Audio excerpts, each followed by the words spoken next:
4 പതിറ്റാണ്ടുകാലം അരൂരിലെ വാർത്താമാധ്യമ രംഗത്ത് നിറസാന്നിധ്യമായിരുന്ന KM അവിര എന്ന കുട്ടപ്പൻ വിട പറഞ്ഞു.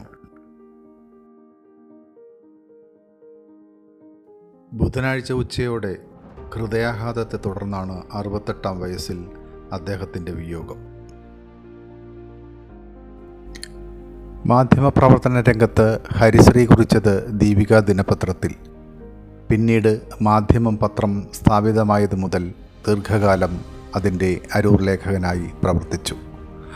ചമ്മനാട് ബസ് ദുരന്തം ലോകത്തെ ആദ്യമായി അറിയിച്ചത് കുട്ടപ്പൻ്റെ വാർത്തകളാണ്. അക്കാലമാകെ കൂട്ടിയാൽ 13 വർഷം ദീപികയിലും മാധ്യമത്തിലുമായി അദ്ദേഹം പണിയെടുത്തു. അത് കഴിഞ്ഞാണ് അരൂരിൽ മാതൃഭൂമിക്ക് ലേഖകനെ നിയമിക്കുന്നത്. മാതൃഭൂമിക്ക് പിന്നാലെ മനോരമയും ആളെ വച്ചു. മാധ്യമപ്രവർത്തന രംഗത്ത് പരിചയസമ്പന്നനായ കുട്ടപ്പച്ചേട്ടനെ തന്നെയാണ് മനോരമ നിയമിച്ചത്. മലയാള ഭാഷാധ്യാപകനായ PS വിനായകൻ മാഷിനായിരുന്നു മാതൃഭൂമിയുടെ നിയോഗം. കുട്ടികളെ പഠിപ്പിക്കുന്നത് പോലെയല്ല വാർത്ത തയ്യാറാക്കുന്നതെന്ന് ആദ്യ ദിനങ്ങളിൽ തന്നെ വിനായകൻ മാഷിന് ബോധ്യമായി. ഉടൻ തന്നെ ഗുരുസവിധമെത്താൻ അദ്ദേഹം തീരുമാനിച്ചു. പിന്നീടുള്ള ദിനങ്ങളിൽ ആലുവയിലെ ക്ലാസ് കഴിഞ്ഞാലുടൻ അടുത്ത ബസ് പിടിച്ച് നേരെ എഴുപുന്നയിലുള്ള കുട്ടപ്പൻ്റെ സന്നിധിയിലേക്ക്. അവിടെ കൊണ്ടും കൊടുത്തും നിരന്തരം പരിശീലനം. പിന്നീടാണ് വർഷങ്ങൾ കഴിഞ്ഞ് ആ വാർത്താ സംഘത്തിലേക്ക് 3-ാമനും 4-ാമനും 5-ാമനും 6-ാമനുമൊക്കെയായി രമേശ് അരൂരും KR അശോകനും KT കുഞ്ഞുമോനും ഷാജീവനുമൊക്കെ കടന്നു വന്നത്. എല്ലാവരുടെയും ആശാൻ അപ്പോൾ കുട്ടപ്പൻ തന്നെ. മലയാള മനോരമയുടെ അരൂരിലെ വിശ്വസ്ത മുഖമായിരുന്നു KM അവിര എന്ന കുട്ടപ്പൻ. കേരളത്തിലെ ഏറ്റവുമധികം വായിക്കപ്പെടുന്ന മനോരമ പോലെ ഒരു പത്രത്തിൽ അദ്ദേഹം എഴുതിയ വാർത്തകൾ ഇക്കാലത്തിനുള്ളിൽ അനേകം ജീവിതങ്ങളിൽ വെളിച്ചം പകർന്നിരിക്കുന്നു. പക്ഷേ ഈ നിമിഷം വരെ അതിൻ്റെ പിതൃസ്ഥാനം ഏറ്റെടുത്ത് അദ്ദേഹം മുന്നോട്ട് വന്നിട്ടില്ല. അത് തൻ്റെ നിയോഗം മാത്രം എന്ന ഭാവമാണ് അദ്ദേഹത്തിന്. സുഹൃത്തുക്കൾക്ക് വേണ്ടിയും അദ്ദേഹം എന്ത് നഷ്ടവും സഹിക്കും, ഏതറ്റം വരെയും പോകും. വഴക്കിട്ടിരിക്കുന്നവരെ കൂട്ടിയിണക്കാൻ ഒരു മടിയും കൂടാതെ എന്തു ത്യാഗവും ചെയ്യും. പക്ഷേ ചെയ്യുന്ന നന്മകൾ അതെന്തായാലും വിളിച്ചു പറയുന്ന ശീലം അദ്ദേഹത്തിനുണ്ടായിരുന്നില്ല. പ്രാദേശിക വാർത്തകളുടെ ശക്തിയും പ്രസക്തിയും നന്നായി മനസ്സിലാക്കിയിരുന്ന ലേഖകനായിരുന്നു KM അവിര. അദ്ദേഹത്തിൻ്റെ പ്രവർത്തന മേഖലയിൽ നടക്കുന്ന കാര്യങ്ങൾ വാർത്തയുള്ളതായാലും അല്ലെങ്കിലും ഒന്നൊഴിയാതെ അറിയാനുള്ള ശക്തമായ സോഴ്സുകൾ കുട്ടപ്പൻ ചേട്ടന് ഉണ്ടായിരുന്നു. 4 വർഷം മുമ്പ് ഭാര്യ എലിസമ്മയുടെ അകാല മരണം തളർത്തിയെങ്കിലും അതിവേഗം അദ്ദേഹം വാർത്തകളുടെ ലോകത്ത് വീണ്ടും സജീവമായി. പക്ഷേ ഇന്നിതാ നനച്ചിരിക്കാതെ ഹൃദയാഘാതത്തിൻ്റെ രൂപത്തിൽ മരണം അദ്ദേഹത്തെ വിളിച്ചു കൊണ്ടുപോയിരിക്കുന്നു. സങ്കടകരമായ വേർപാട്.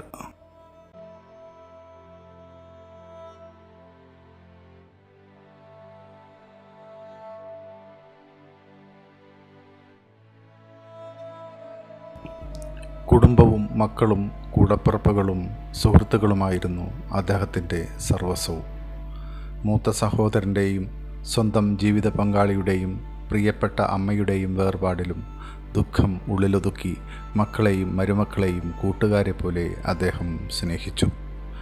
ഏത് സങ്കടവും ഉള്ളിലൊളിപ്പിച്ച് കൂട്ടുകാരെ കാണുമ്പോൾ അദ്ദേഹം പുഞ്ചിരിക്കും.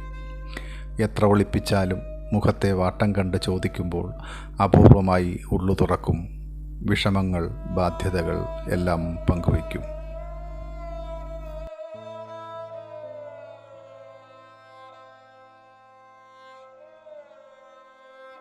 അക്ഷരദിനത്തിൽ കുട്ടപ്പൻ ചേട്ടനെക്കുറിച്ച് എഴുതിയ കുറിപ്പിന് താഴെ മൂത്ത മകൻ നൈജിൽ എഴുതി: എത്ര വലിയ പ്രതിസന്ധിയിലും ഞങ്ങളുടെ രക്ഷാകവചമാണ് ചാച്ചൻ, ഞങ്ങളുടെ അഭിമാനം.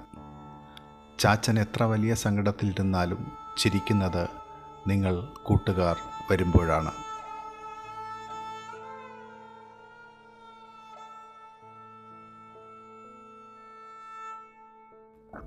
വാർത്തകളും ജനകീയ പ്രശ്നങ്ങളും കണ്ടെത്തുവാനും പത്രത്താളുകളിലൂടെ അവയെല്ലാം അധികാരികളുടെ ശ്രദ്ധയിലെത്തിക്കുവാനും അക്ഷീണം പ്രയത്നിച്ച മാധ്യമപ്രവർത്തകനായിരുന്നു കുട്ടപ്പൻ.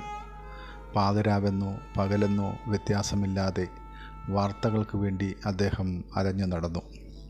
ഒരു അർദ്ധരാത്രി നിരവധി പേരുടെ ജീവനെടുത്ത ചമ്മനാട് ബസ് ദുരന്തം പത്രത്താളുകളിലൂടെ ലോകം ആദ്യം അറിഞ്ഞത് കുട്ടപ്പൻ്റെ വാർത്തയിലൂടെയാണ്.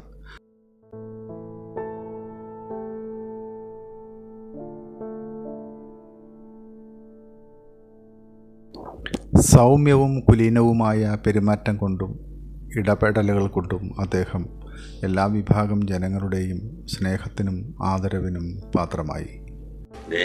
പഴയതൊന്നും മറക്കരുത് മറിയത്തില്ല. കലഹിക്കുന്നവരെയും കുറ്റപ്പെടുത്തുന്നവരെയും അദ്ദേഹം പുഞ്ചിരി കൊണ്ട് നേരിട്ടു. എതിരഭിപ്രായങ്ങൾ പോലും തർക്കങ്ങളിലേക്ക് എത്തിക്കാതെ അദ്ദേഹം സൗമ്യനായ ശ്രോതാവായി നിലകൊണ്ടു. തികഞ്ഞ മരിയൻ ഭക്തനും ഉത്തമനായ വിശ്വാസിയുമായിരുന്നു കുട്ടപ്പൻ. ആഗോള കത്തോലിക്ക സഭയുടെ നേതൃത്വത്തിൽ 1.5 പതിറ്റാണ്ട് മുമ്പ് ഫാത്തിമ മാതാവിൻ്റെ തിരുസ്വരൂപം കേരളത്തിലും അതുവഴി എഴുപുന്നയിലും പര്യടനം നടത്തിയ വേളയിൽ ഫാത്തിമ മാതാ ജപമാലയുടെ രാജ്ഞി എന്ന ഒരു വീഡിയോ ഡോക്യുമെൻ്ററി നിർമ്മിച്ച് അദ്ദേഹം മരിയൻ ഭക്തർക്ക് സമ്മാനിച്ചു.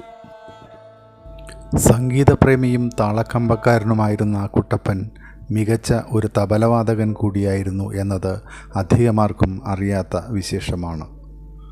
കുടുംബസദസ്സുകളിൽ സഹോദരൻ്റെ മക്കൾക്കും സ്വന്തം മക്കൾക്കുമൊപ്പം പാട്ടുപാടി തബല വായിക്കുന്നതും കുട്ടപ്പൻ്റെ ഇഷ്ടവിനോദമായിരുന്നു. മാധ്യമപ്രവർത്തനത്തിന് ശേഷമുള്ള ഒഴിവുവേളകളിൽ അരൂരിലെ പഴയ പ്രസ് ക്ലബ്ബ് പ്രവർത്തിച്ചിരുന്ന സൊസൈറ്റി കെട്ടിടത്തിലെ മരപ്പലകകൾ നിരത്തിയ 2ാം നിലയിലിരുന്ന് സുഹൃത്തുക്കൾ പാട്ടുപാടുമ്പോൾ ഡെസ്കിൽ താളമിട്ട് ഹരം കൂട്ടുന്ന കുട്ടപ്പനെ ഒരിക്കലും മറക്കാൻ കഴിയില്ല. ഒന്നും പറയാൻ നിൽക്കാതെ ഒരിക്കൽ കൂടി പതിവ് പോലെ ഒരുമിച്ച് കൂടിയിരുന്ന് തമാശ പറഞ്ഞ് പൊട്ടിച്ചിരിക്കാൻ ഇട നൽകാതെയാണ് സ്നേഹം മാത്രം പ്രവഹിച്ചിരുന്ന ആ പാവം ഹൃദയം നിശ്ചലമായത്.